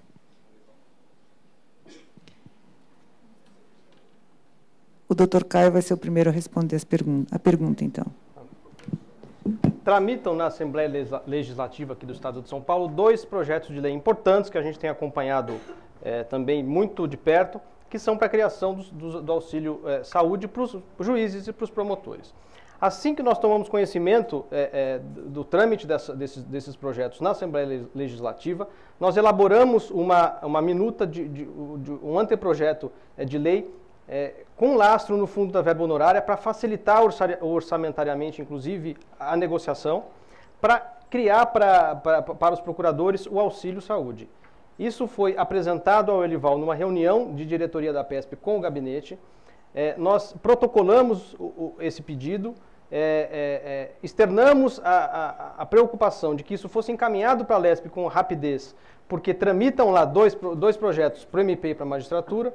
Portanto, a nossa ideia é que, se isso entrasse na Assembleia, nós pudéssemos colar o nosso projeto aos outros dois, para que isso, pelo menos, tramitasse junto. Isso foi protocolado pela PESP, o Procurador-Geral recebeu esse processo e, infelizmente, despachou o processo, encaminhou para o IANSP dar um parecer ou dar a sua opinião sobre esse assunto, o que, a meu sentir, é de todo impertinente. Eu tenho insistido sobre esse assunto porque esses projetos MP e magistratura estão lá, e se nós perdermos mais uma vez o bonde, se for aprovado para os juízes e promotores, sem nós termos encaminhado, nós perderemos a oportunidade. Já conversei sobre esse assunto com o presidente da Assembleia, o Fernando Capês, disse para ele que tem uma proposta nossa tramitando internamente e que nós tentaríamos viabilizar que isso fosse encaminhado à Assembleia Legislativa, e ele nos assegurou que, se fosse encaminhado, eles nos daria, como tem dado o apoio à advocacia pública sempre, para que isso, na pior das hipóteses, tramitasse junto com os outros dois projetos. Portanto, se passar para MP e magistratura, passaria o nosso junto. Agora, infelizmente, isso tem andado muito lentamente dentro da instituição.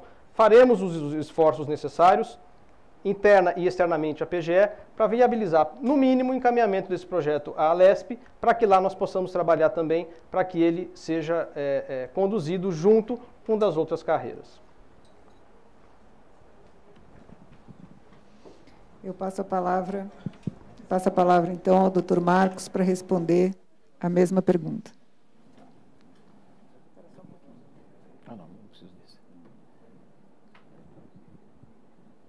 O auxílio saúde, hoje em dia, é uma realidade em vários órgãos públicos, e inclusive nós já temos um exemplo no próprio Poder Executivo, na lei da Arcesp. Portanto, é algo que não é mais tabu. E o fato do Ministério Público e a magistratura terem encaminhado projetos de lei faz com que nós devemos fazer o mesmo trabalho para nós. Então, sabia mesmo dessa proposta, que foi iniciativa da APESP, e me disseram que realmente o doutor Elival despachou o processo para o IANSP. Então, se eleito for, trabalharei desde o primeiro dia para agilizar o envio desta proposta. Ou seja, é o tipo da matéria que já é pacificada. O Tribunal Regional do Trabalho da 2ª Região tem esse benefício implantado já há muito tempo.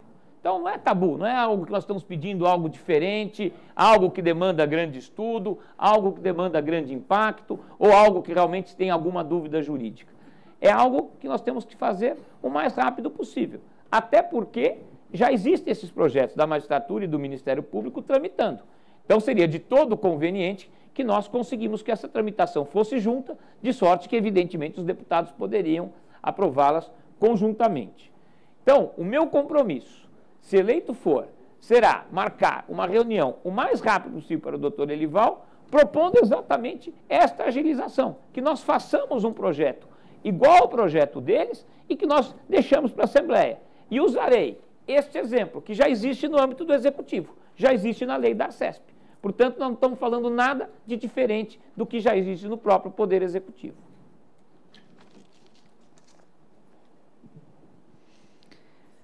Vamos, então, sortear a 6ª pergunta.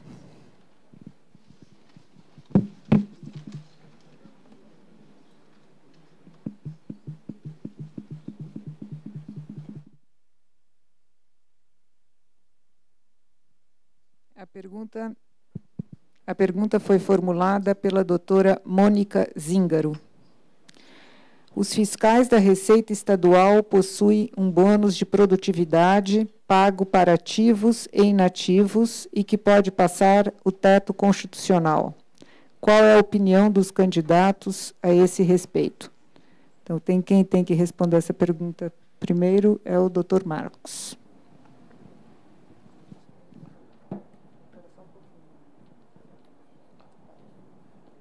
O bônus por resultado dos agentes fiscais de renda foi formatado na nossa gestão. Estudei profundamente o assunto e percebi a possibilidade de se criar um tipo de sistema que pudesse aferir não a melhora individual de cada servidor individualmente considerando, mas um resultado global que traga uma melhora global no serviço público. Essa é a distinção entre o bônus de produtividade, também chamado de bônus de resultado, e esses diversos planos de incentivos, chamados de PIC, que temos na administração. O PIC é pago individualmente para os procuradores, para os servidores, por conta de melhoras individuais do seu desempenho. O bônus ele é pago apenas se um conjunto de servidores, basicamente uma unidade, trouxe uma melhoria para o serviço público enquanto tal. Quando procurador-geral, percebi que esse tema era bastante importante e formulei, e aí estou convicto disso, que o bônus de resultado, ele independe e não integra a remuneração, razão pela qual ele pode ser pago fora do teto. É uma parcela eventual que apenas é paga se houver essa melhoria global do serviço, ou seja, não há uma garantia de recebimento. Portanto, não integra a remuneração e dela não faz parte. Como o teto remuneratório, na dicção do artigo 37, inciso 11, incide sobre a remuneração, esta parcela está fora da remuneração. Houve colegas que sugeriram a implantação do bônus para os procuradores. Só que, na ocasião, não houve consenso e a maioria da carreira acabou dizendo que não queria esta vantagem. Portanto, a minha posição, se eleito presidente da associação, será a de fomentar o debate. Se a carreira entender que esse é um caminho que poderemos seguir e que queremos seguir, eu não tenho nenhum problema, até porque foi eu que formatei esse sistema fora do teto. Agora, é uma decisão coletiva da associação e dos seus associados. Temos que refletir, temos que pensar e, se quisermos, prometo pleitear isto ao Procurador-Geral. Seria por meio de um projeto de lei de iniciativa do governador, fixando basicamente os mesmos parâmetros. Quem decidirá será a carreira. Possível é. Passo a palavra, então, ao doutor Caio para responder a mesma pergunta. Esse tema, nós iniciamos um debate sobre o bônus de produtividade na APESP, fomos em algumas unidades e iniciamos um debate sobre esse assunto e sentimos um certo receio da carreira com o termo produtividade ou termo resultado, porque isso poderia, eventualmente, depois poderia ser utilizado o argumento no futuro de que produtividade e resultado é algo afeto ou inerente à ativa e não aos aposentados. Portanto, há um receio da carreira, embora entre os fiscais de renda o bônus de produtividade se estenda aos aposentados, há um receio com o termo produtividade, o termo resultado. Esse é um debate que nós travamos, por exemplo, na Procuradoria Fiscal, e de forma muito intensa ali alguns colegas disseram que produtividade é um termo perigoso. E como o Marcos já antecipou, isso já é um assunto que já foi debatido uma vez pela carreira e a carreira naquele momento então rechaçou. Não que isso esteja rechaçado para sempre, mas há um receio da carreira com relação a isso. Me atrai muito mais um outro benefício que pode ser a mesma coisa, ter a mesma natureza, mas com outro nome, que é o rateio de economia. Algo que a PESP vem há muito tempo conversando, não é nem dessa gestão, algo que a gente vem construindo há muito tempo. Acho que talvez seja o melhor caminho para contornar esse receio de que isso não se estenda aos aposentados, o que, a meu sentir, é absolutamente inadmissível. Os benefícios pecuniários têm que se estender também aos aposentados, a não ser aqueles muito peculiares do exercício do trabalho do dia a dia, como, por exemplo, a GAI. Portanto, o rateio de economia seria algo mais palatável nesse sentido, algo em que o Estado faz a conta de quanto economiza para os cofres públicos a partir da atuação da PGE e, portanto, esse valor, ou um percentual desse valor, poderia ser distribuído aos procuradores da forma como está sendo sugerida no bônus de produtividade, portanto, fora do teto, com o mesmo fundamento de que não incorpora a remuneração, mas com um nome diferente que tira um pouco da frente esse receio de não extensão aos aposentados. Eu faço aqui uma expressa referência a esse destacamento pernicioso que pode haver entre ativo e aposentados. A meu sentir, nós não podemos permitir que ativa e aposentados, do ponto de vista remuneratório, sejam destacados. Hoje a gente tem um círculo virtuoso em que o aumento do Supremo, que se estende aos mais velhos e aos aposentados, faz com que a carreira pressione o poder a estender o aumento para todos, e essa extensão do aumento para todos beneficia novamente os mais antigos e os aposentados. Então nós entramos num círculo virtuoso em que os mais antigos beneficiam os mais novos e vice-versa. Se nós rompermos com a paridade entre ativo e aposentados, nós podemos romper com esse círculo e, portanto, comprometer o nosso sistema remuneratório.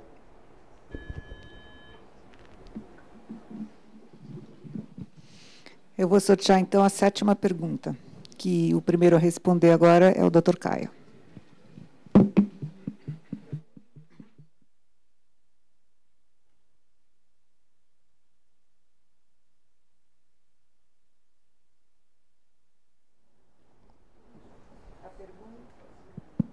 A pergunta foi formulada pelo Dr. Renan Teles, da Procuradoria Judicial. Você acha que é o primeiro.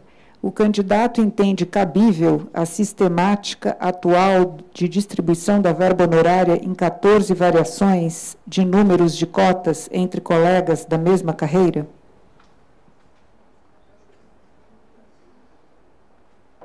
Entendo que esse é um modelo absolutamente equivocado. Primeiro, porque desvirtua a natureza da verba honorária. Sobretudo agora, como eu já disse nas outras questões, que ela ganha, ou que o caráter privado da verba é reforçado pelo novo CPC. A meu sentir, o sistema mais adequado é o da distribuição o mais igualitária possível da verba honorária, para que não se desvirtue a natureza de verba honorária. Essa equalização em 14 níveis, ou essa distribuição em 14 níveis, além de desvirtuar o sistema, a própria verba honorária enquanto instituto, ela ofende uma bandeira histórica da PESP, que é a luta pela que a carreira tenha, de fato, 5 níveis. Nós temos que ter, para a questão remuneratória, de fato, 5 níveis. Hoje há 14 níveis, o que é absolutamente inadmissível. Acho que as chefias, o exercício de chefia tem que ter gratificações próprias, mas isso não deve ser extraído da verba honorária, porque, a meu sentir, a desvirtua. A gente está... O cronômetro enlouqueceu aqui um pouquinho, mas você ainda estava dentro do tempo, tinha 2 minutos, acho que tinha eram 2 a menos. Mais um, né? Tinha mais um, você tinha mais um. Você terminou, Caio? Quer usar mais tá um? Bom. Tá bom? Bom, então, vamos...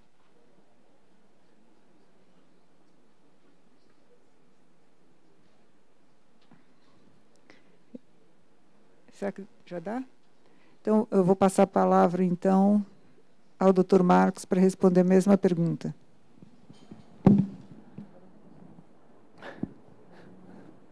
Está subindo.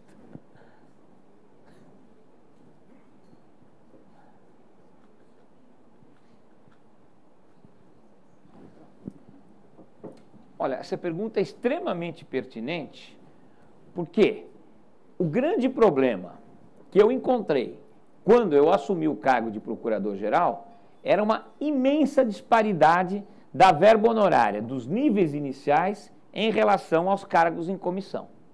Só para vocês terem uma ideia, quando eu assumi, o procurador do Estado substituto ganhava 100 cotas. O procurador do Estado nível 1 ganhava 150 cotas.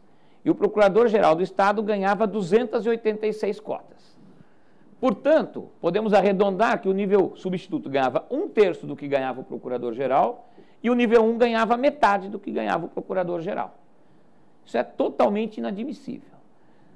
No nosso período, nós atuamos para diminuir significativamente a distância dos níveis iniciais em relação ao procurador-geral, inclusive consolidando a tabela hoje existente, no sentido de que o nível 1 ganha 80% do que ganha o procurador-geral do Estado.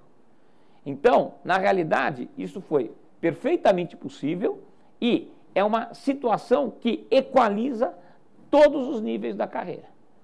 Ou seja, a diferença máxima existente hoje é de 20%. E cada nível sobe 4% em relação ao nível anterior. Nível 1, 80%, nível 2, 84%, nível 3, 88%, nível 4, 92%, nível 5, 96% e procurador-geral e todos os cargos em comissão entre 96% e 100%. Então, esse foi o legado que eu deixei de ter essa distância significativamente menor. Acho que para a próxima revalorização da verba honorária será necessária nova distribuição desigual, de modo a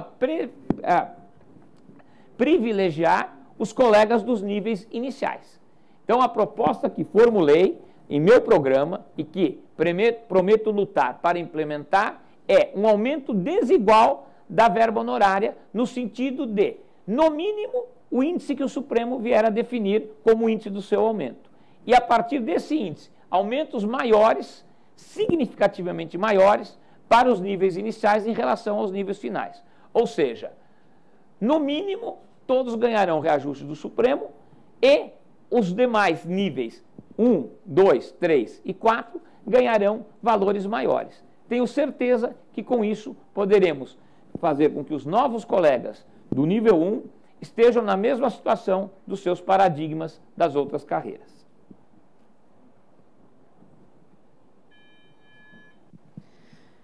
Bom, vamos sortear então a 8ª e última pergunta. O primeiro a responder vai ser o Dr. Marcos.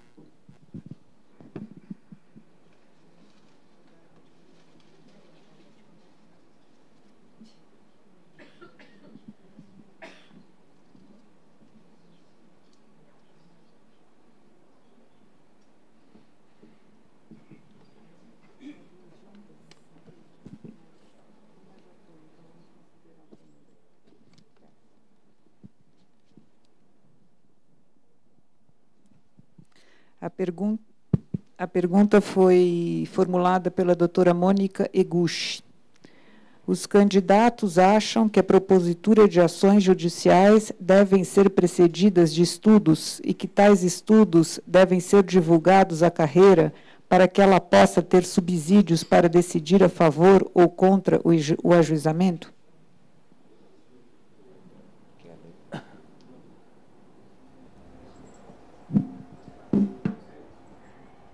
O doutor Caio se equivocou quando falou que eu sou contra a judicialização. Então, a minha posição é exatamente a posição de uma entidade de classe ativa e combatente, seja no que se refere aos pleitos administrativos e às conversas que fará com o procurador-geral, seja nas ações judiciais que, eventualmente, teremos que ingressar. No meu período de associação, ou seja, os 2 anos de diretor financeiro e os 9 meses de presidente, nós ingressamos com diversas ações, algumas coletivas, algumas individuais. Em todas elas, sempre divulgamos previamente para os nossos associados qual era a tese, qual era o fundamento e, sobretudo, se existia ou não algum risco. Nos orgulhamos de termos sido a primeira diretoria da associação que ingressou com a primeira ação de resíduo. Era um tabu que tinha na nossa carreira que não existia resíduo. E nós ingressamos com essa ação, foi deliberado que seria individualmente, contratando 2 advogados que fizeram parecer prévio, divulgamos os pareceres e a carreira pôde então perceber qual era a tese e eventualmente qual era o risco. Depois propusemos uma ação específica, coletiva, contra procuradores que o procurador-geral designava para o seu gabinete e recebiam verba diferenciada. Aí tínhamos o fundamento seguro de que isso não podia acontecer e ingressamos com uma ação coletiva. Também divulgamos o estudo antecipado, até para que esses colegas que ocupavam esses cargos soubessem que estavam em situação que poderia ser contestada. Portanto, a nossa postura, sempre que nós estivermos diante de uma situação em que haverá a necessidade de uma possível judicialização, antes de convocarmos a Assembleia, iremos contratar pareceres, dar total subsídio aos nossos associados, que poderão, primeiro, ao ler, já estar absolutamente seguros da tese. E caso ainda entenda que não está plenamente esclarecido, nós vamos fazer como já fizemos, chamar os advogados, marcar uma reunião aqui na PESP aberta para que todos possam tirar as suas dúvidas. Então, eu acho fundamental que sempre que se vai entrar com uma ação judicial, ainda mais numa associação que congrega advogados públicos, que nós deixemos absolutamente claro quais são as teses, quais são os fundamentos, para que todos nós possamos decidir com total segurança. É um compromisso que faço. Qualquer ação a ser interposta na nossa gestão, se eleito formos, será precedida de um amplo estudo do advogado contratado.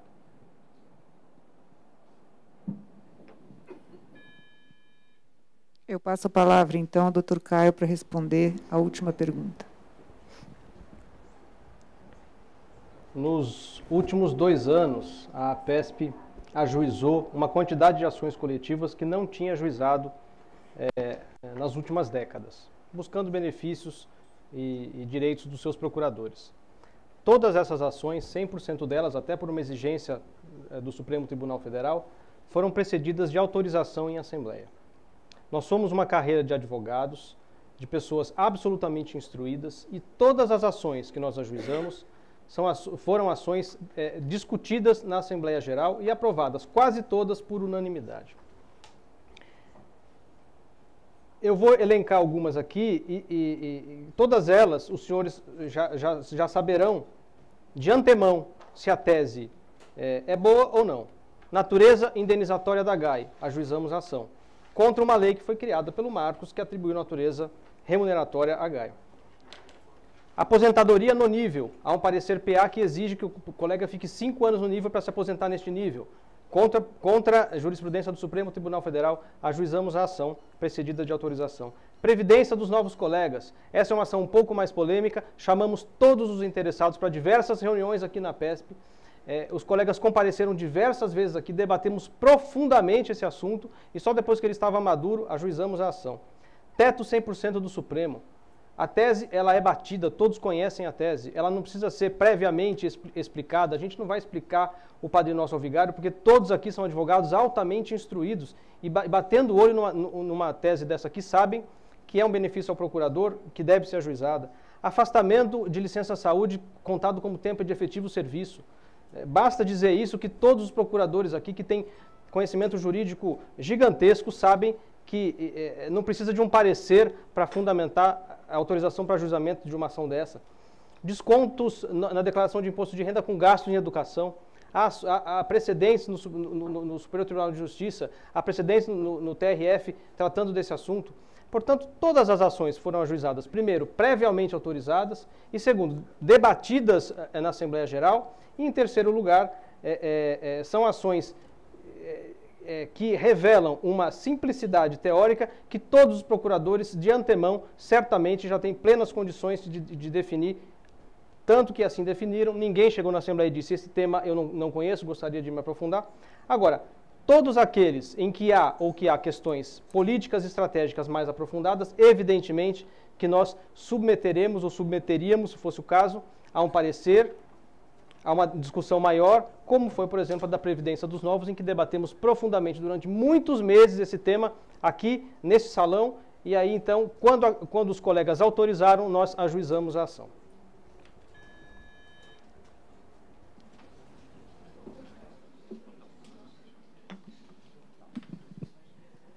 Bom, terminamos o terceiro bloco e iremos para o último bloco, que são as considerações finais dos dois candidatos por 5 minutos. Eu vou sortear o nome do candidato que vai fazer primeiro as suas considerações.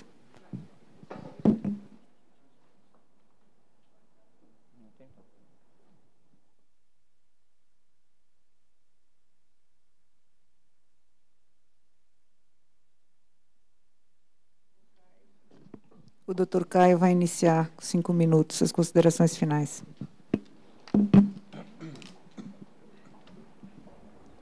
Meus caros colegas, meus caros amigos, procuradores e procuradoras, eu quero dizer que esse foi um momento ímpar da associação, a realização desse debate. Eu fico muito orgulhoso de deixar mais um legado inédito, histórico, para a carreira, de ter viabilizado a realização desse debate. Esse debate nos deixou muito claro aquilo que faremos e aquilo que não faremos à frente da associação se formos eleitos. De minha parte, eu posso assegurar que nós faremos e continuaremos fazendo um amplo debate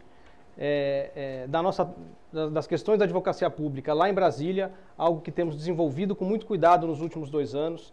Nós faremos a defesa intransigente das prerrogativas dos procuradores, tanto individuais quanto coletivas, de forma como vimos fazendo nos últimos 2 anos.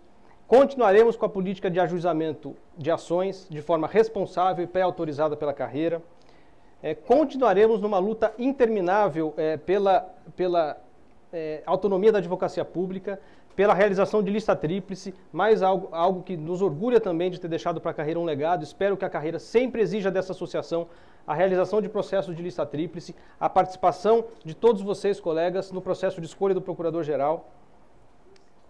Faremos também, continuaremos com a nossa atuação na linha de desenvolver os melhores e possíveis laços de diálogo com o Procurador-Geral fora da instituição, como temos feito com muita eficácia fora da instituição e como vamos aprofundar sempre dentro da carreira. Acho que restabelecemos laços sinceros, honestos, de diálogo com o Procurador-Geral, sempre de forma altiva, não subserviente. Não nos furtaremos de defender de forma intransigente a verba honorária dos procuradores, agora a natureza privada da verba honorária, a possibilidade de pagamento fora do teto e a paridade remuneratória permanente com os aposentados. Nós não toleraremos nenhuma diferença de ordem remuneratória entre ativo e aposentados e nós pleitearemos e manteremos a união da carreira. Toda vez que a carreira se dividiu, nós nos prejudicamos. Nós manteremos a ideia de união. Aliás, eu quero deixar aqui ao Marcos a mensagem de que somos adversários, já pude dizer isso a ele, até amanhã. E amanhã às 17 horas não somos mais adversários, somos uma carreira só. Estaremos juntos, independentemente do resultado, lutando pelos interesses da advocacia pública, dos nossos procuradores e pelas prerrogativas da Procuradoria. É por isso que eu gostaria muito de poder contar com a confiança de cada um de vocês, meus colegas, meus amigos, para que amanhã depositem o seu voto na chapa Avançar e Construir, de colegas valorosos. Eu me coloco à disposição da carreira para seguir nessa missão de ser presidente da nossa querida associação. A Márcia Zanotti, uma defensora intransigente dos direitos dos aposentados, como vice-presidente, também aqui ficou à disposição da carreira para seguir lutando, para seguir trabalhando de forma gratuita, inclusive, como ela faz há muitos anos, pela nossa carreira, pela nossa instituição. Os demais membros da nossa chapa, da diretoria, todos eles, é importante destacar que nós renovamos 50% da diretoria, porque temos essa ideia de que a PESP precisa a cada 2 anos se renovar, mas mantivemos 50% porque acreditamos que nesses últimos 2 anos desenvolvemos um trabalho importante para a carreira, deixamos aí um legado importante com relação à construção do discurso da autonomia, em que conseguimos viabilizar e deixar o assunto maduro para apreciação em plenário. Conseguimos realizar um processo de lista tríplice, algo histórico, uma bandeira que a PESP sempre carregou e não conseguia ou não tinha realizado ainda, nós realizamos. Nós aumentamos a defesa de prerrogativas, tanto ajuizando inúmeras ações sem precedentes, quanto fazendo a defesa individual das prerrogativas dos colegas, acompanhando em todos os atos. E nós ampliamos os canais de diálogo franco com o Procurador-Geral, sempre de forma altiva, e deixamos muito claro ao Procurador-Geral que o caminho, primeiro, é o diálogo, mas se o diálogo não funcionar, nós estaremos dispostos a ir até as últimas consequências na defesa dos interesses das prerrogativas dos procuradores. Isso, nós não temos amarras políticas pretéritas que nos impeçam de continuar carregando as bandeiras históricas da PESP, não temos pretensões políticas futuras que nos impeçam de fazer isso e não nos furtaremos a defender os procuradores até os últimos momentos. Por isso, mais uma vez, eu gostaria de poder contar com o voto, com a confiança de vocês amanhã na chapa Avançar e Construir. Obrigada, doutor Caio. Eu passo a palavra, então, ao doutor Marcos para suas considerações finais de 5 minutos.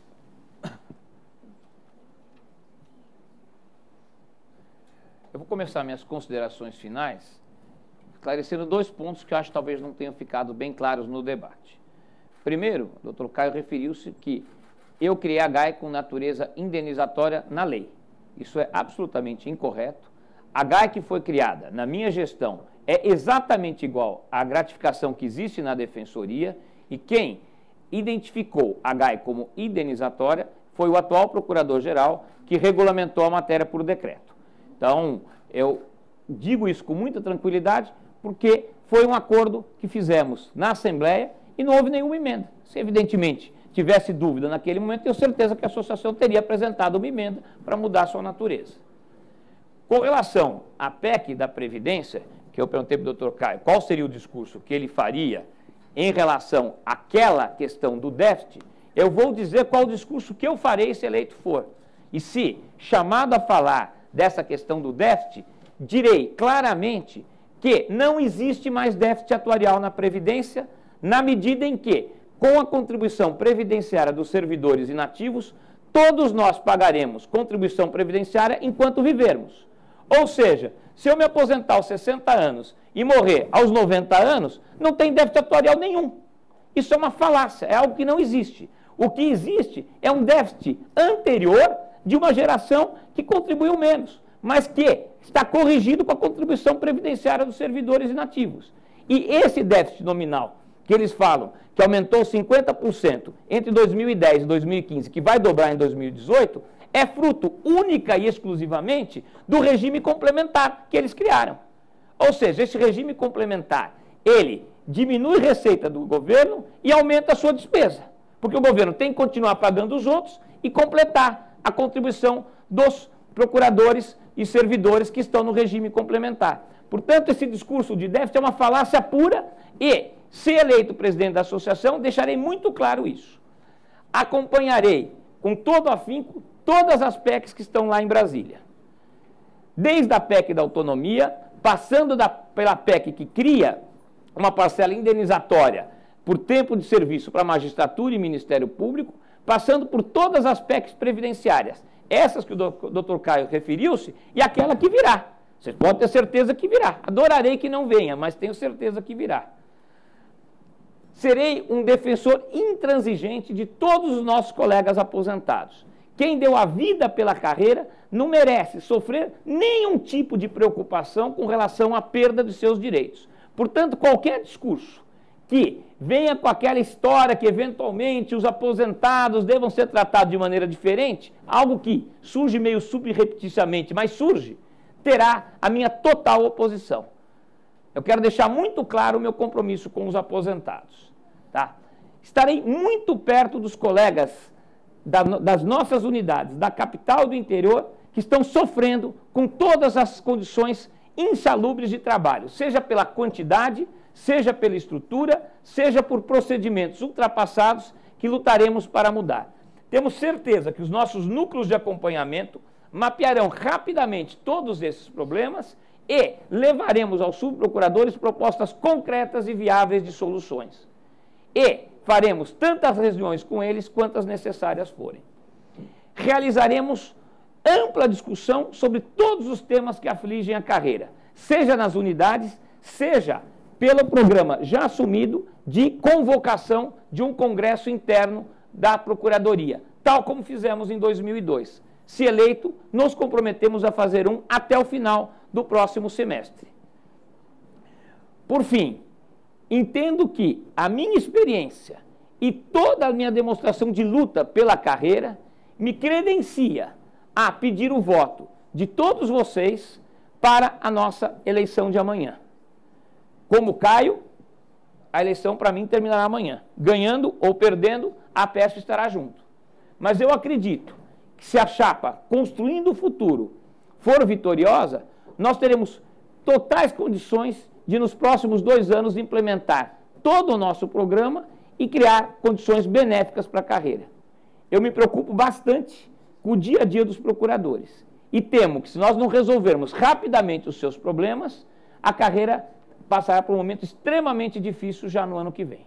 É por isso que eu termino minha manifestação pedindo o voto na chapa Construindo o Futuro. Terminamos, então, o 4º bloco do debate. Eu queria agradecer a todos que participaram aqui presentes, e bem como aqueles que mandaram perguntas para o meu e-mail pessoal via internet. Eu queria agradecer aos 2 candidatos, Dr. Caio e Dr. Marcos, pela possibilidade de realização desse debate, e também a Sandra e ao Marcos, nossos funcionários, que me ajudaram auxiliando na gestão do tempo e de todo esse evento. Então, eu dou por encerrado o debate. Muito obrigada.